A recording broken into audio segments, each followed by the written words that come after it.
Noong 1981, may trahedyang naganap sa Maynila. Ayon sa opisyal na ulat, 26 na katao ang namatay. Ayon sa mga sumunod na kwento, mas tumaas ang bilang. Hanggang ngayon, walang malinaw na sagot kung alin ang totoo at bakit marami sa atin ang hindi alam ito. Ito ang trahedyang naganap sa Manila Film Center.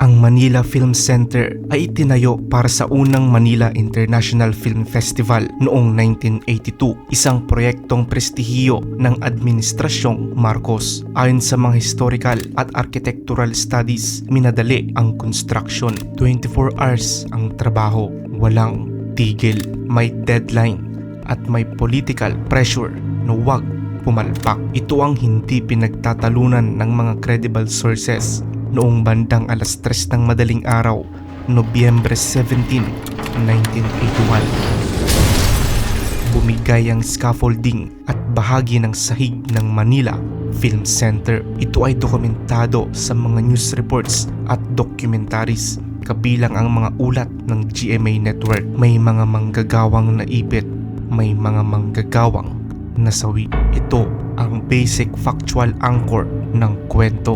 Ngunit pagdating sa bilang ng mga namatay, dito nagkakagulo ang kasaysayan. Noong mismong araw ng aksidente, isang UPI wire report ang nagsabing 26 na katao ang namatay. Ito ang pinakamaagang naiulat na numero. Ngunit sa mga sumunod na taon, lumabas ang mga malalaking bilang. 168 hanggang 169 ang sinasabing namatay o natrap. Ang mahalagang detalye, wala ni isang kumpletong opisyal na listahan ng mga biktima ang inilabas sa publiko noong panahong iyon. Kaya ang mas mataas na bilang ay malawak na inuulit pero hindi universally verifiable. Ayon sa mga investigatibong ulat at dokumentaryo, partikular ng GMA Eyewitness, mahigpit na kinontrol ang lugar matapos ang insidente. May mga ulat na nilimitahan ang media access, na antala ang pagpasok ng independent rescuers at inuna ang paglalabas ng opisyal na pahayag.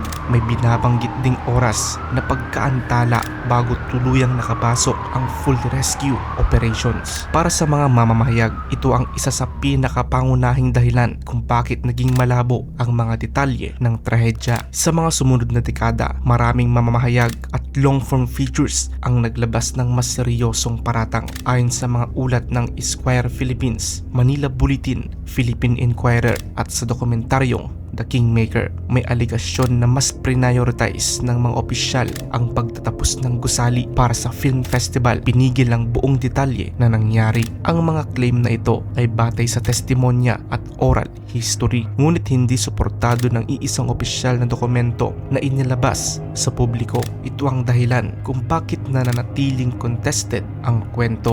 Isa sa pinakakilalang pahayag na may mga manggagawang hindi raw nahugot at natabunan ng semento. Ito ay madalas marinig pero kailangang linawin. Walang dokumentong ebidensya na nagpapatunay nito. Ang meron, kakulangan ng transparency, political control ng impormasyon at kawalan ng public records. At sa ganitong kondisyon, ang haka-haka ay madaling nagiging katotohanan sa alaala ng publiko. Masyadong ulan, basa pa yung semento sa tuktok, nag-collapse yung ceiling at merong nabaon na ilang tao doon, pero hindi totoo na meron kaming iniwan na patay doon. Yan naman Diyos ang may alam. Miski natin hukayin piece by piece, stone by stone dyan, ni isang buto ng tao wala dyan na iwan. Totoo yan. I will never do that.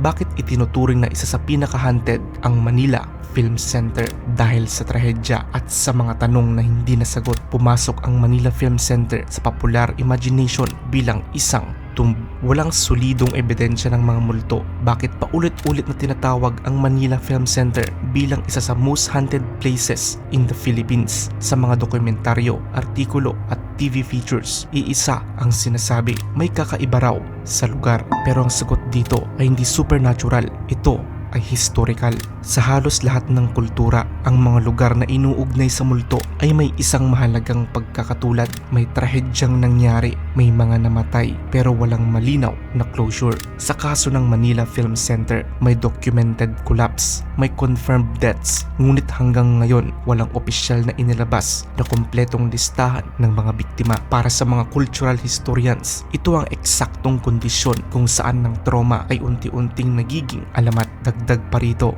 naganap ang insidente sa panahong mahigpit ang kontrol ng estado sa impormasyon. Ayon sa mga dokumentaryong ulat, kaunti ang detalyeng inilabas sa publiko. Walang malalim na follow-up investigation na malinaw na sinabi sa publiko. Kapag ang isang trahedya ay hindi malinaw na naipaliwanag, ang katahimikan ay nagiging puwang, at ang puwang na iyon ay napupunan ng haka-haka. Sa mga sumunod na taon, may mga cultural accounts mula sa mga gwardya, janitor at empleyado. May nagsabing may mga tunog sa gabi, may pakiramdam na may presensya, may mga lugar na iniiwasan kapag mag-isa. Ang mga kwentong ito ay hindi napatunayan ng agham, ngunit bilang cultural data, pinapakita nito kung paano nabubuhay ang trauma sa alaala ng komunidad. May isa pang dahilan kung bakit nananatili ang reputasyon ng gusali.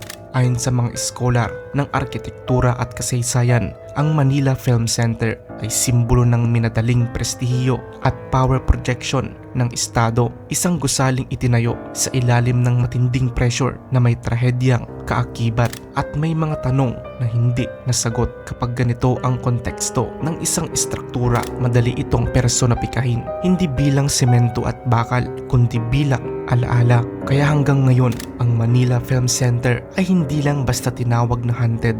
Ito ay naging simbolo ng isang trahedyang hindi kailanman ganap na naipaliwanag. At sa kasaysayan, kapag ang katotohanan ay kulang, ang alamat ang pumupuno sa katahimikan. Para sa mga eskolar, ang Manila Film Center ay hindi lang kwento ng aksidente. Ito ay halimbawa kung paano ang isang trahedya ay maaaring manatiling malabo kapag ang estado ang may kontrol sa naratibo. Hindi multo ang sentro ng usaping ito, kundi ang kawalan ng sagot. Hanggang ngayon, nakatayo pa rin ang Manila Film Center, tahimik, hindi malinaw at puno ng tanong. Sa kasaysayan, ang mga kwentong hindi lubusang na ipaliwanag ay nagiging alamat, at minsan ang katahimikan ang pinaka nakakatakot sa lahat.